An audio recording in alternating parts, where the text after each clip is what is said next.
Well, it's good to be here. Well done for finding us.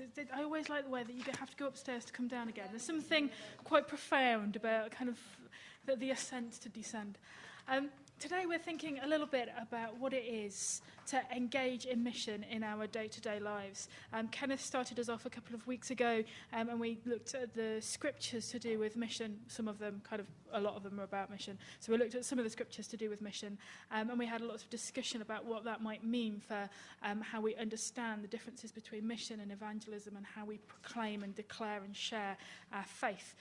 Last week I wasn't here, but I think we had some guest speakers who were brilliant. It's a shame you're not here last week, isn't it, really?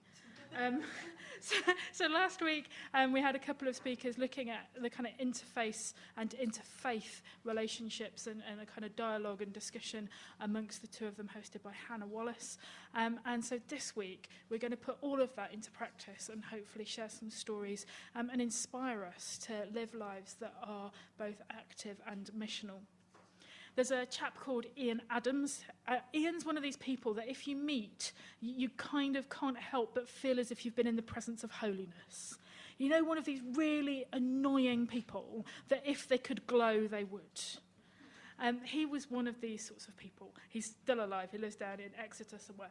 And he spends his time trying to enable people to develop rituals and rhythms of life that bring life and enable people to live life well and missionally as Christian disciples. And he wrote a book, very, very short book, mainly full of photos and poems. So, yay, it's not a difficult book to read. He wrote a book which was actually incredibly profound called Cave Refectory Road. And he talks about the calling of Christian disciples as something akin to a monastic tradition. So the monastics, the monks and the nuns and the people that kind of cloister themselves away, they still have quite a ritual and rhythm to their life. They pray together, they worship. Their days are kind of punctuated then by eating together, sometimes in silence, sometimes talking about Bible passages, and then in work, either in local schools and communities or in the gardens and developing the grounds in which the monks and the nuns live in their monasteries or convents. And he says, well, that's really great, but most of us don't have the privilege of being in monasteries and convents and kind of tucked away from society. Most of us have that kind of London lung that when you kind of have been out of London for 2 days and you take a deep breath, you realise that you're missing something like oxygen when you're in London. Most of us kind of have the kind of London dust that is that kind of silt that gets into everything, and eventually you just give up dusting it because it's just never going to disappear. Most of us now don't flinch when we see critters on the tube. Creatures, not individuals, but hey, there's those too. Actually, we kind of live in a nitty-gritty, earthy, dirty, grimy environment.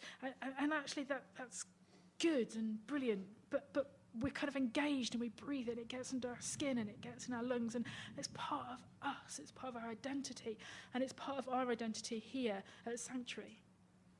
This is all important because what Ian Adams says is actually we need to create that monastic pattern of life in our day-to-day lives. We need to be people of the cave, of the refectory and the road. We need to be people who are able to retreat away, to be in the cave, to be people who are able to pray and worship individually and with God, to read the scriptures, to kind of tuck ourselves away and reorientate ourselves and engage with God. We need times when we can be in the cave. I've read plenty of stuff on male psychology to know that for men means something very different than the but let's just stick with the prayerfulness of being in the cave. So we've got the cave. He then says you need spaces which are the refectory. Now, in kind of traditional church life, in the monastic tradition, the refectory is the kitchen table. It's the place where you have the big, long table with the benches. For some of us, that will have been very similar to where we ate school dinners. That kind of wood table, communal space where you sit and you eat and you share the stories of life. Just imagine the table at your school dinner. the stories that table could tell if it could. Some of them not particularly wholesome, but can you just imagine? So the refectory is the place of story and of feasting, the refectory. And then he says that once you've retreated, once you've engaged with God, once you've centered yourself on Christ, once you've shared your story, shared your life, shared community, and shared a feast together, you're then resourced to go out onto the road, to be back where your lungs fill with soot, where the dust gets everywhere, where there's critters left, right, and centre, and actually you don't fear them anymore. Actually, what is it for us as Christian disciples to be people of the cave, the refectory, and the road? When we talk about being people of mission, it's about our engagement with God, it's about our engagement with ourselves and with our local community, and it's about the engagement with the world and our environment. Mission is about the action of God. It's about God being at work in all sorts of different places and with all sorts of different ways and means and mechanisms and tools. And some of those are within these amazing four walls, and quite a lot of that is God at work, where it's sooty and dusty and dirty and dank. And it's also, mission is then secondly about us as well. It's about our engagement in that. It's the stuff that we do, it's the stuff that we say, it's the stuff that we don't say, it's the places where we are, it's the air that we breathe.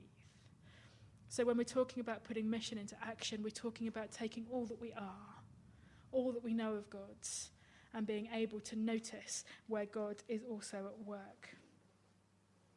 Mission is a way that we notice the kingdom, where we notice glimpses of grace. I read a blog post earlier this week, and I can't for the life of me find it again. It's really annoying. But this blog post was talking about how we notice the world around about us.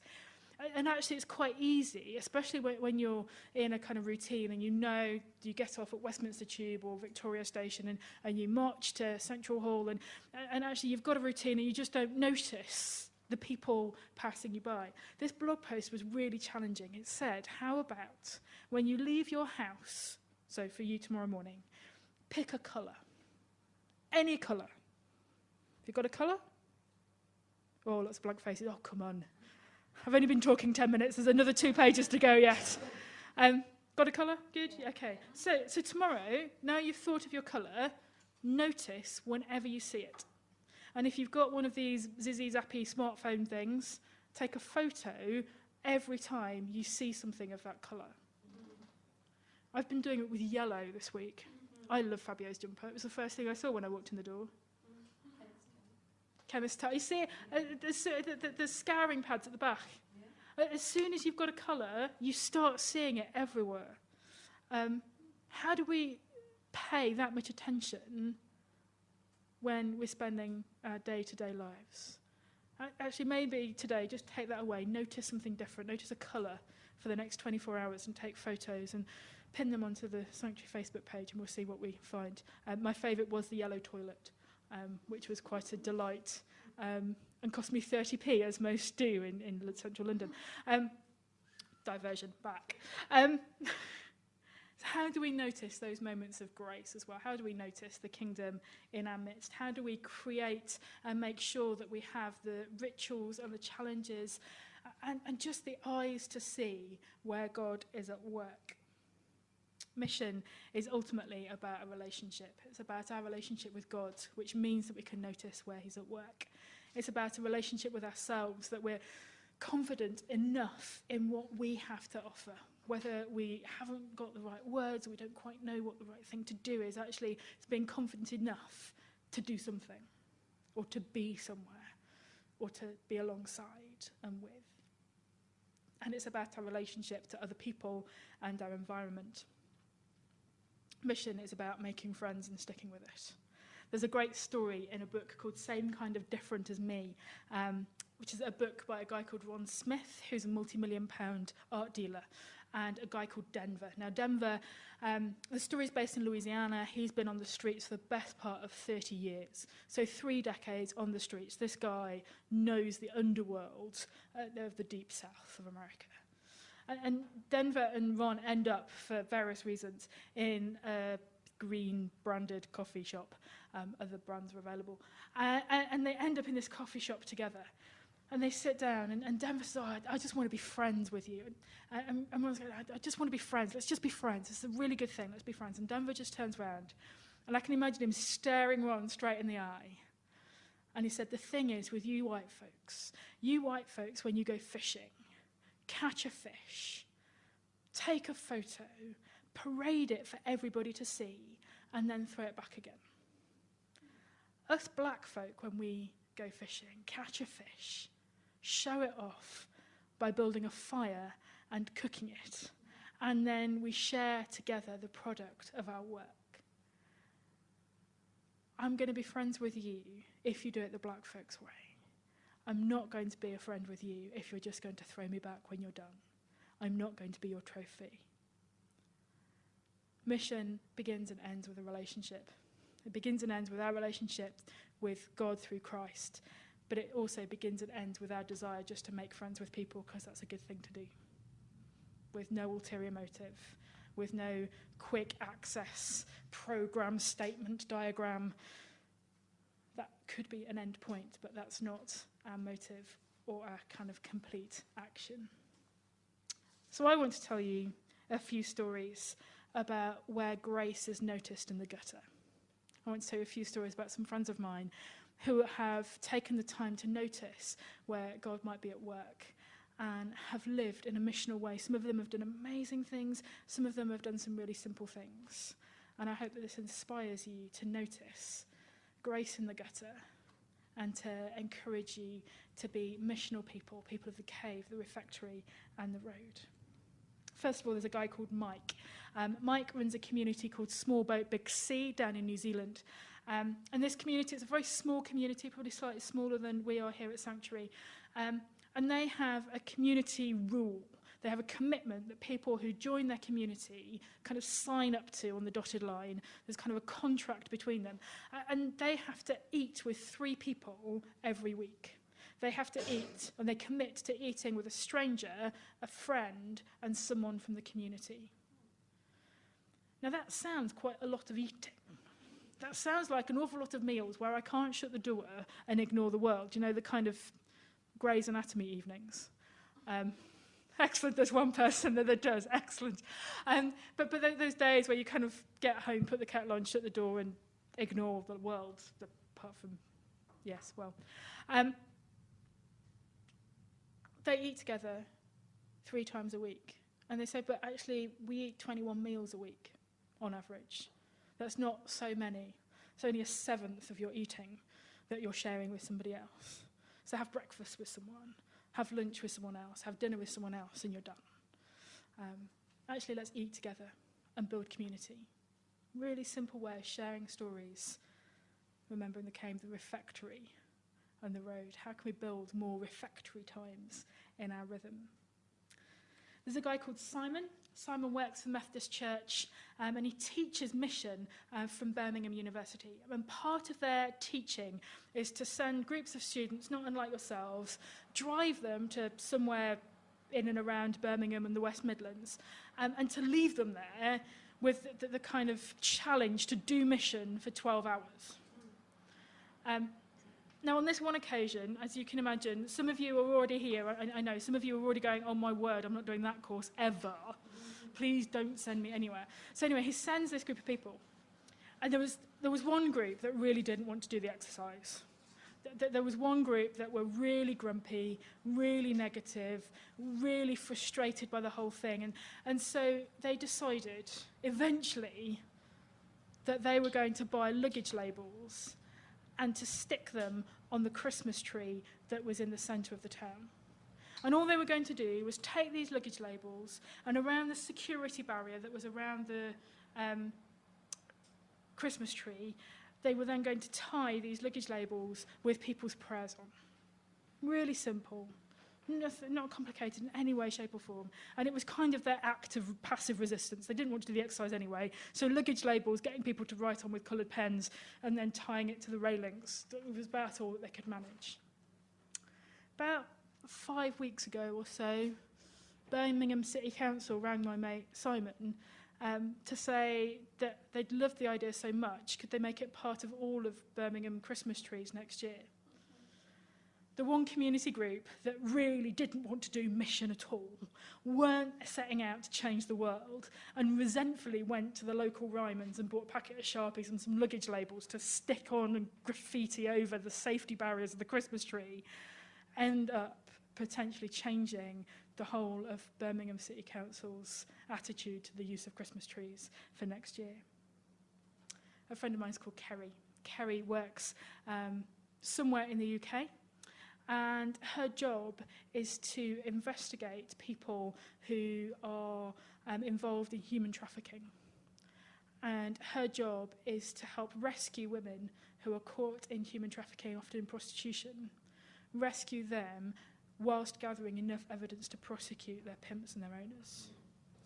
She works across the UK, working alongside some of the most broken people, often who have no identity cards. They know vaguely who they are, but there's no evidence of their existence in the UK. They're changing people's stories from being ones of nothing to refinding their identity. Some friends of mine are called Matt and Jules.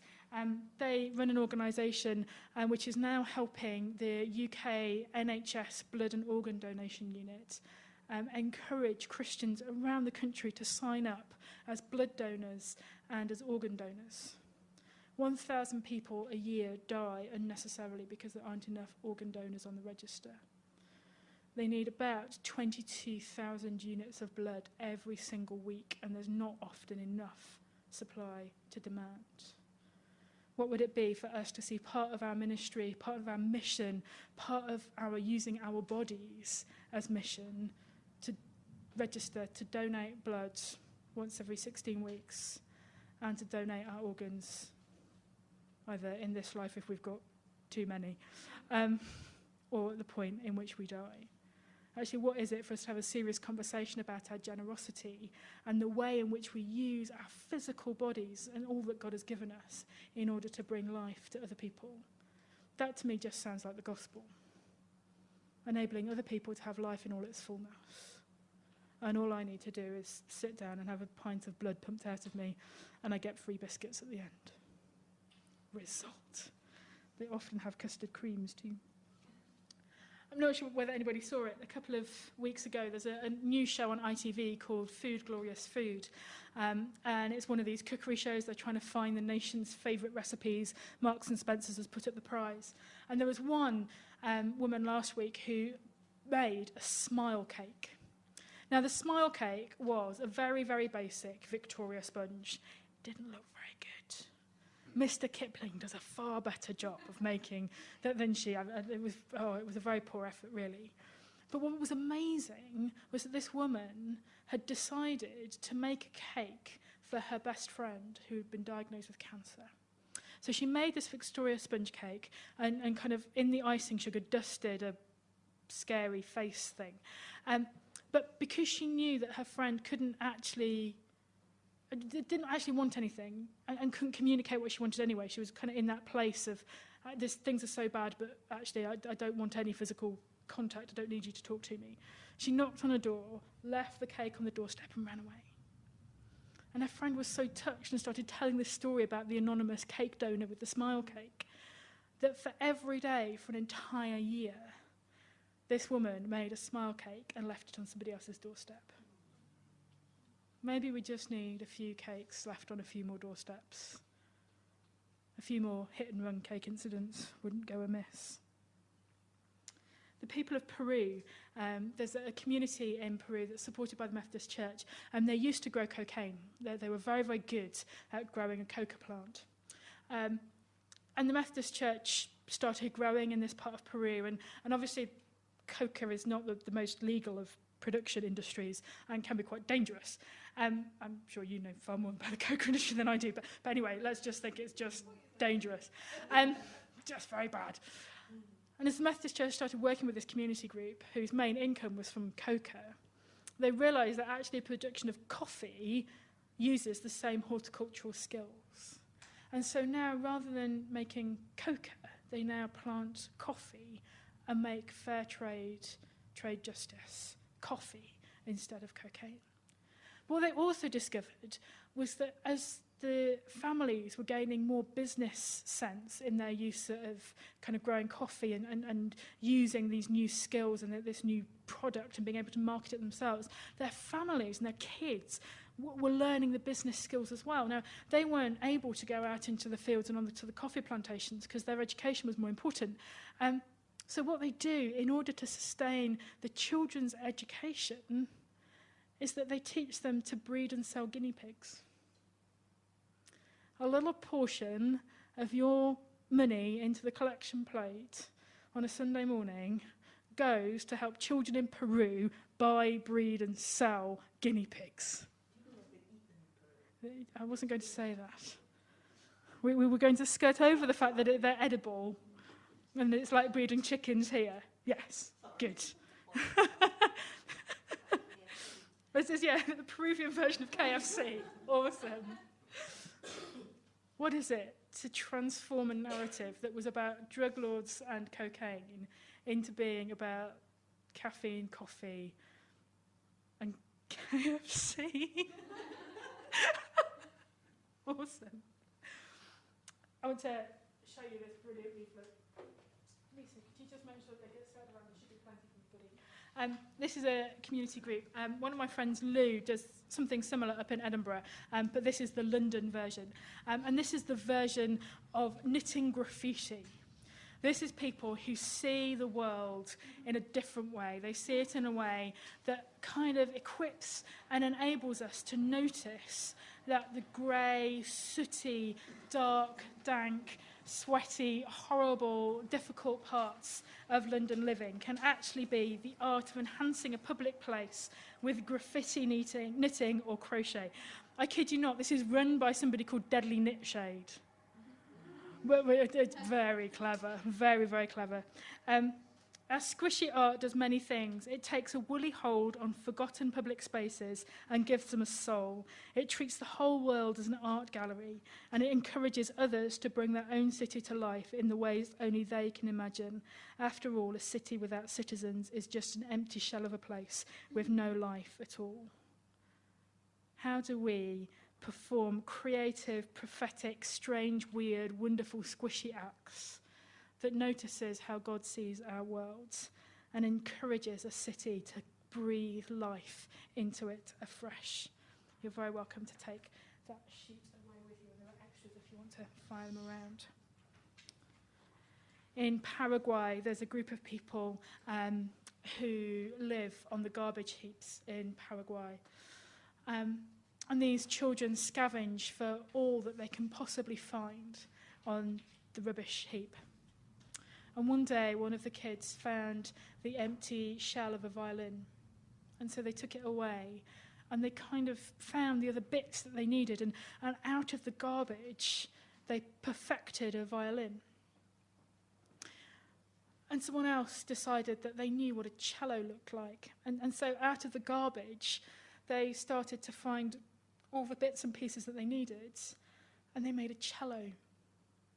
On the garbage heap of Paraguay, there is now the Garbage Orchestra.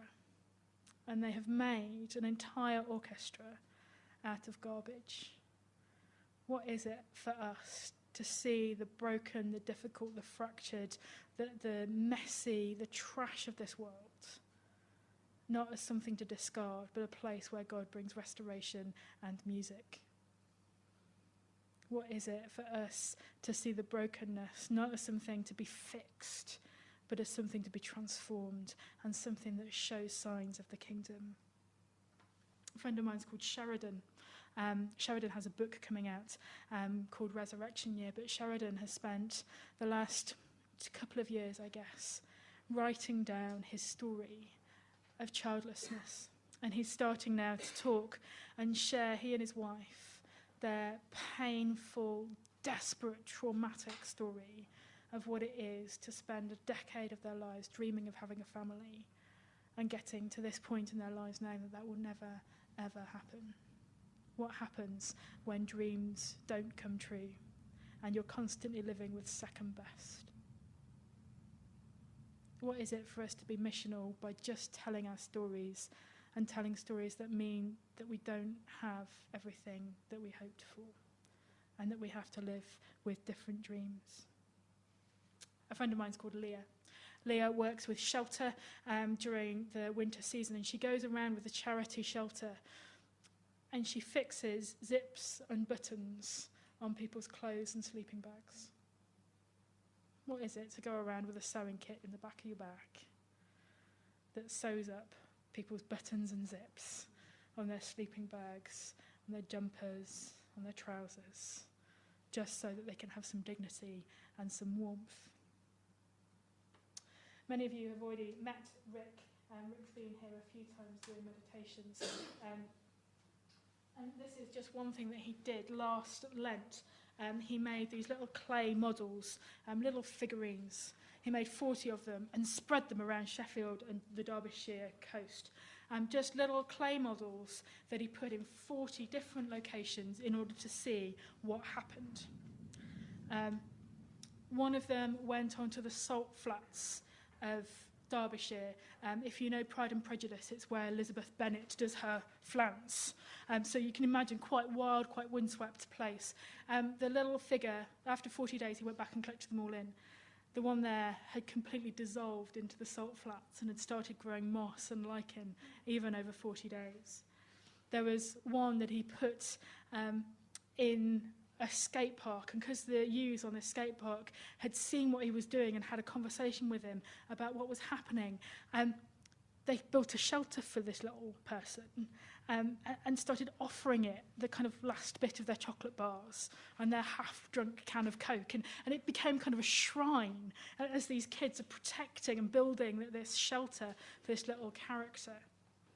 There was one that was on a roundabout, and it was one of the busiest roundabouts in Sheffield, and when Rick came to collect it back again, it had been kind of eroded and corroded with all the metallic chemicals of exhaust fumes. So whereas the one that had been on the salt flats had got kind of the green of lichen, the one on the roundabout had got copper and lead and kind of all those kind of gold and blue and greeny grey sludge that comes out of transportation.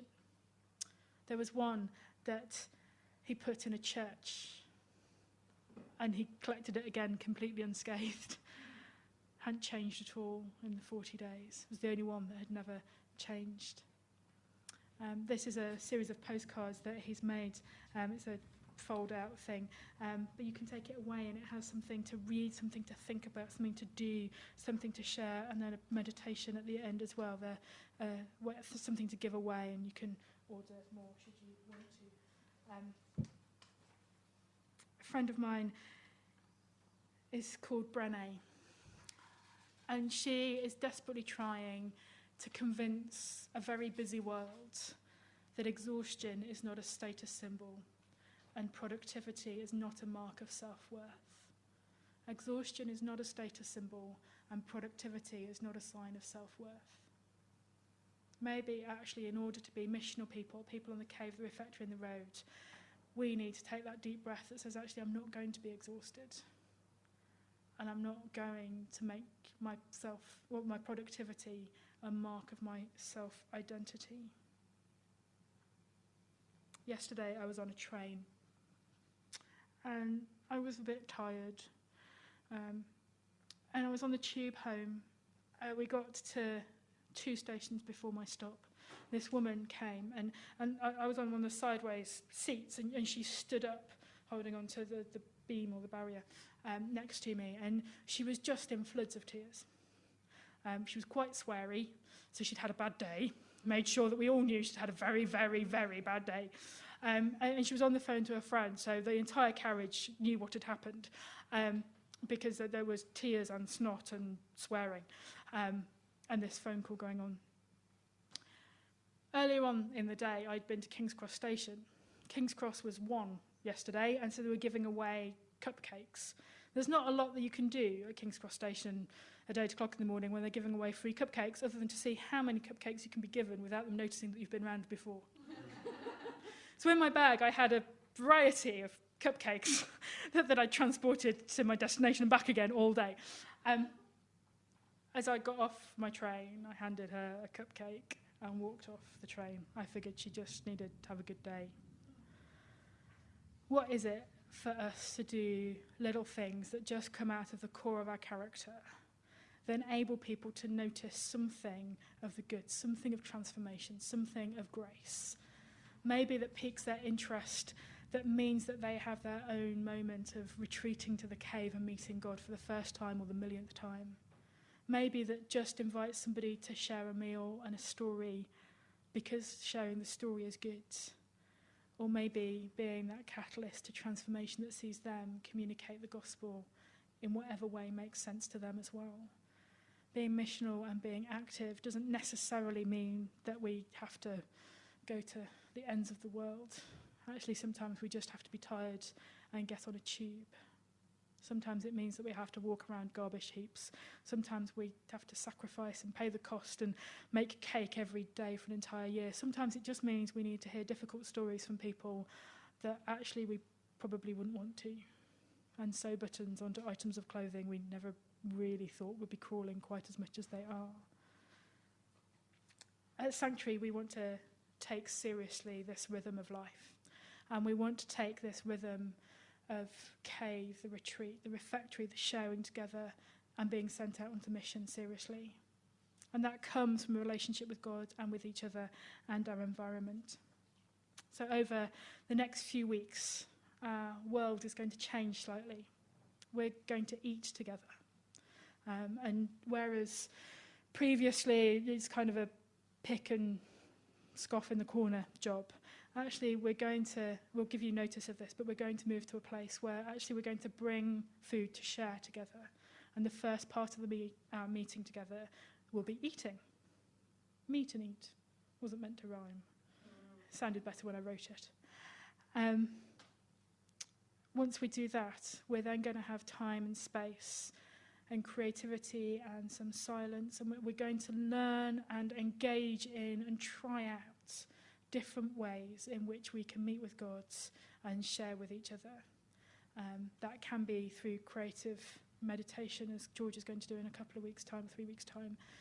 It may be through using creative music. It may be through watching films. We're going to try lots of different things that will help us engage with God and with each other, in order that we're then all resourced to go and live as people who are engaged in the dust and the dark and the critteriness of our day-to-day lives. Because we know that God is in the soot. God brings life. God is in the breath that we breathe. God is at work in and around our environment.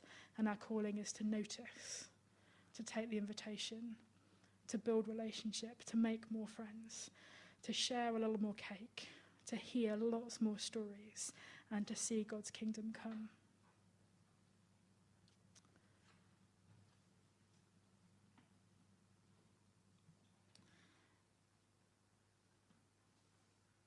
I have 3 questions for you, just for you to take away. What have you heard that has inspired you? How are you going to notice more of God? And who are you going to make friends with? We're going to move to a time of communion. But with those 3 questions, just a couple of minutes whilst we set the table slightly. Those 3 questions. What have you heard today that inspired you? Just show on your tables. How are you going to notice? What one thing are you going to do because of what you've heard today? And maybe who are you going to make friends with? We won't have a plenary. This is just for your tables. So if you want to move because you don't like the person you're sat next to, now's the time to do it. Just a couple of minutes on those 3 questions, and then we'll move to a time of communion.